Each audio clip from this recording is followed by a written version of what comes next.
Hello everyone, and welcome back to my vinyl collection. This is part Trace, if I remember rightly. No, there you go, Trace. And yeah, so so yeah, showing more vinyl, me being boring. I don't have to speak English. I'm gonna fix the camera.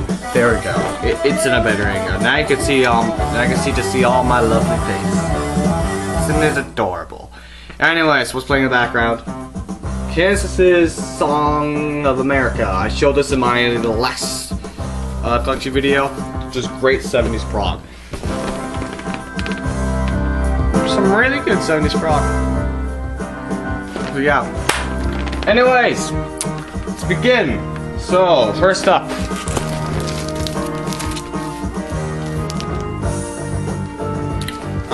Beatles. Why not? Don't really need to say much, except this is not an original pressing, this is like a later repressing. You can tell because the Beatles is not, oh god, raised, the letters aren't, I forgot, it was embossed or something, I think that's the word for it. Yeah. Problem is though, it cost $20, and I didn't check the record. Okay, that's another taught me to do that, because, yeah. It's pretty scratched. There's a bajillion hairlines on it. So much, it's just unlistenable. I mean, something like Helter Skelter, where it's loud as fuck, doesn't matter because you can't really hear them. But something like Blackbird, it's completely unlistenable. So kinda sucks. Whatever. Next up, Hey Jude. This is the compilation of the Beatles. A lot of singles. It's an odd one. I mean, there are some hits on here, but there's not a lot of hits. There's Ballad of John and Yoko and Old Brown Shoe. Not exactly their most well-known songs, but meh, whatever. It's really interesting. What do you have? Also have Paperback Writer, Hey Jude, Revolution. You know, just some classic songs. Of course, there's that really annoying thing where, you know, where what it says on the back here. Yeah, the tracks on here. Yeah. They don't appear in the order as they do on the album. Why did they do that? It blows my mind. Just put them in the order. It makes stuff simpler. Whatever, at least the Beatles. Probably, you know, all the songs.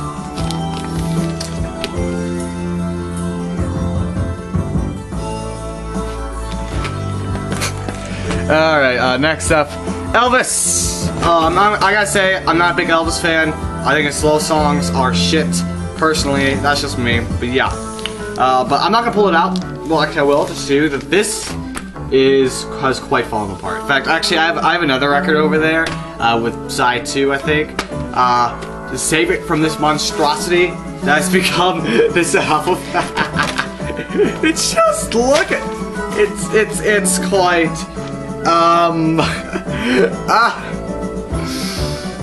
yeah. Just, it's not exactly in the best of shape. Oh god, it's literally hanging by a thread. Quite literally. So, fuck Max, it's like a puzzle, putting it back together. But that's not the weirdest part about this album. Yeah, by the way, I was given this. I didn't buy this because I'm not inept. So you have the inner sleeves for Elvis in his Vegas days. You have side 1 of the album, but also you get this thing. I don't know. You get a different album. There's like a third record in here, and it's How Great Thou Art, as sung by Elvis Presley. So it's just a different record from a different album. So yeah, that's a thing. So yeah, it's quite literally, it's really falling apart. Literally, so yeah, I don't really plan on digging through much of this. Again, I'm not a big Elvis fan. Right? I enjoy his more rock and roll stuff. But that's really it. Yeah. But yeah, so this is just done with the album. This record, the album is just done with. I can't even put it back in! Just, I can't even put it back. Just look. It's a mess. I don't, just, yeah. Yeah, I don't know. Means, yeah, more Elvis. This is a bit strange. These are both the same stuff. They're both greatest hits. They're both volume 2s, but they're in different colors. We have Elvis, a legendary performer, volume 2. And it's just a standard sleeve, flat, has a record inside. This one is the same exact thing, same tractor, same thing. Elvis, a legendary performer, volume 2. Except now, the record, like, I'm not sure you can tell, but you know, it's kind of. I'll just take it out so you can show you. There's like a hole in it now, and then here's the record sleeve. Oh, it's strange enough. For some reason, it came with a calendar, an Elvis calendar from Hallmark, and this is Elvis in concert, and the years are it's for 1998 and 1999. Something tells me this isn't very useful anymore. But yeah, there's just like a calendar sticking in here for whatever reason. I don't know. Maybe I'll do a video looking through this at some point later on. May provide some hilarity in which looking at Elvis in his Vegas years. Who knows? But yeah, so bit strange. I'm not gonna lie, it's a bit strange finding that, having these in the collection. And again, not a big Elvis fan, so yeah. Elvis. All right, let's move onwards. Oh, next up we got the J. Geils Band. Live. Full House.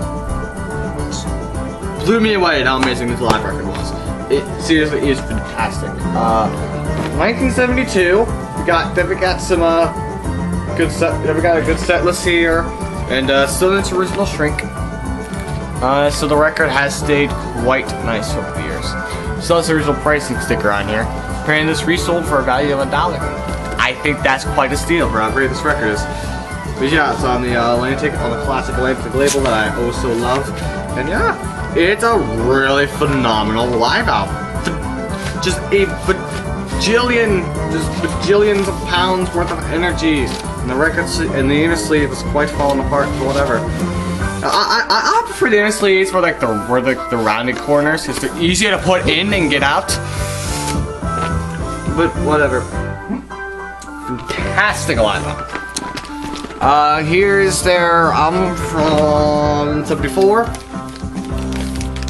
J. Geils Band, Nightmares and Tales from the Bottom of the Jungle. I got this in because it had the full version of Must Have Got Lost. Brutus, lay down, quiet. Sorry, my dog's quite insane. Anyways, yeah, so I don't know. Just really a record. I'm sorry, my dog distracted me. I lost my train of thought. But anyways, yeah, so of course has the full version of Must Have Got Lost, plus the and it's not that wimpy 2-minute single version. I actually have the single version. I actually have a 45 somewhere over there. I'm not gonna show my 45s, by the way, just because they're not really that interesting.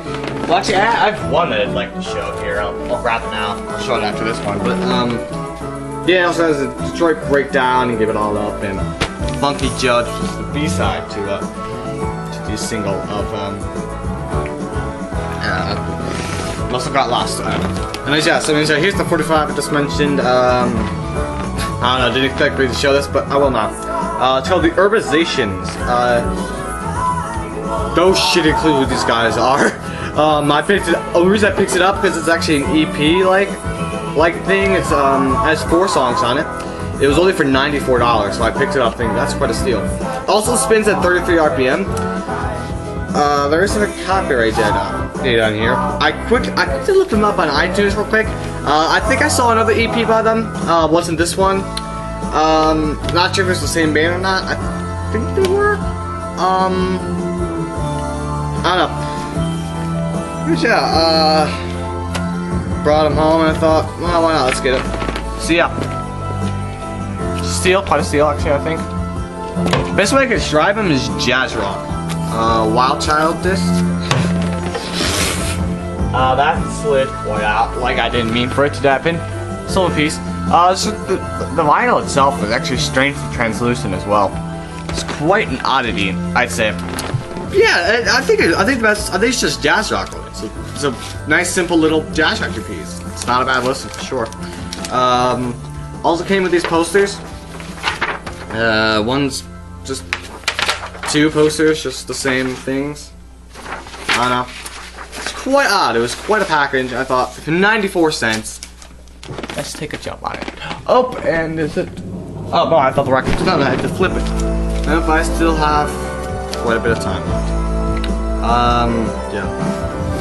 I am doing horrible with this one. I'm losing my train of thought so much. But fuck it! I don't want to restart, so... Anyway, yeah. Alright. Sorry about that detour. Next up, we go into some hard rock. And now it's AC/DC. I have to say, AC/DC, my favorite band ever. Why? I don't know. I mean, I enjoyed some more heavy stuff. I could enjoy some quiet music. I don't know. I like loud. Loud's fun. AC/DC is fun as hell. Seriously, just short people's like, oh, but the record sounds the same. I don't give 2 shits, really. Honestly, the music's too good, really. I mean, classic riffs. I mean, I argue pretty much the best riff writers ever. Angus Young is a god. That's fact. Angus Young is a god. And really, I don't think they made a bad record. I don't think so. Really, it's a formula. Sure, it's the same formula over and over again, and it does kind of get old. Really, they do the formula they have so very well. Here's Fly on the Wall, which seems to be something if the fans read. Oh great, I'm gonna glare. Sorry, I can't do anything about the glare. But yeah. Fly on the Wall. I can say it's quite underrated. I don't know what the fans' problems with it. Sure, there are some less than desirable tracks on here. Was it Danger? Fucking hell, that song is awful. But seriously, I mean, title track. The vocals are a bit, like, especially on like the title track, Fly on the Wall. Either my stereo system's crap, or my record player. I think I have a good stereo system. My record player sucks, but that's something else for another day. But yeah, its vocals are kind of mixed in with the instruments too much at times, but otherwise, a solid record. First Blood, while the main riff is terrible, the chorus is awesome, and there's a mind-boggling solo. In Shake the Foundations, it's like one of those songs, I swear, that's just like self-aware. It literally shakes the foundations of wherever you're listening to. It's just awesome. It's a little badass record. Seriously, I don't know what the problem is people have with this record. It's a solid track, solid listen. Alright, next up, and really my record collection for AC/DC is pathetic right now. Rock or Bust. Yeah. The new album, which came out this year. It's a really good listen. Probably their worst album, probably. I mean, that were, I'm talking like quality as Flick at the Switch, but I don't know. I mean, it's still not a bad album. Like I said, I don't think they made a bad album. This is certainly a good listen. Just probably the weakest effort, honestly. Yeah, there's a lot of kind of like pathetic solos and just not a whole lot of memorable riffs, but there's still a lot of great songs on here, like Rock or Bust, the title track. Just kicks ass. Just comes right in and doesn't stop. Dogs of War just rips through. It is pure badassery. Just seriously, God, that's Dogs of War. Just a solid track. Go check it out. And Baptism by Fire really has a good swing to it. It's really nice. But I think like unlike the Foo Fighters Sonic Highways, where that just got endless amounts of you know, hype over it due to the show and, you know, the experimentation behind it. This kind of got accidental hype, I say. Honestly, I didn't expect to get as much hype as it did. I think it's because of all the drama that was happening behind AC/DC, which, by the way, you can't hear in the album. It still sounds like pure AC/DC. But yeah, Malcolm Young, who's been in every AC/DC record since the beginning, is a founding member of the band as well. Was diagnosed with dementia, I believe, and yeah, it's just kind of he just wasn't able to play. He got some memory loss and stuff, and it's kind of crap. Hope you get well soon, Malcolm. But anyways, yeah, and that worse off, the drummer Phil Rudd. Yeah, yeah, he got into big trouble. Turns out that he down in his home in New Zealand, he was charged with well, attempting to hire a hitman to kill his daughter and his contractor, along with possession of marijuana and methamphetamines, which he's denied everything but the weed. So, and I think the hitman charge has been lowered to just threatening to hire one, but he's still in big trouble. So, yeah, but of course the band just, you know, AC/DC being AC/DC, they couldn't give a fuck. They continued on and made a fantastic record. Okay, not fantastic, but you know, a solid record that proves that rock and roll isn't dead. Gene. Anyways, here we go. Aerosmith Rocks. This is a repressing because I saw this and thinking I'd rather have classic rock. And you know, classic rock, you know, on, you know, old vinyl, traditional vintage vinyl. But then I remembered, this is Aerosmith Rocks, an album with an almost entirely black cover. Probably gonna have some ringwear whenever I find it, really. This is just an album, I imagine it's just notorious for ringwear, so I decided why not, I'll just get a repressing, and it sounds good.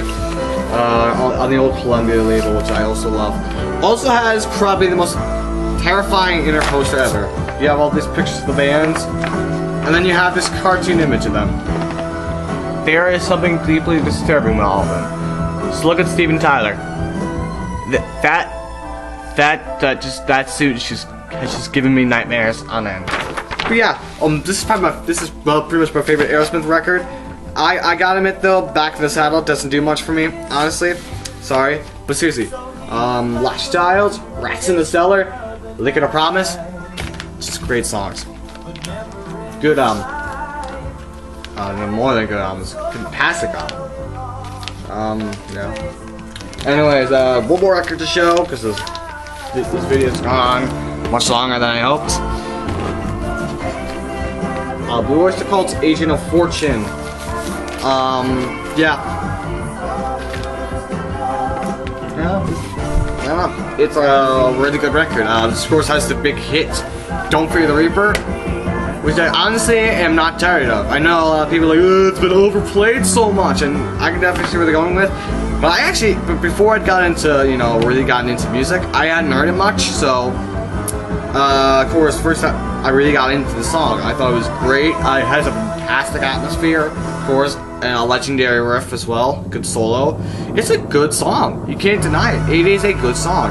But of course, a lot of people, as a lot of fans say, highly underrated. I'd say so as well. Seriously, E.T.I., Saint the Summer of Love, Tattoo Vampire, great songs on this.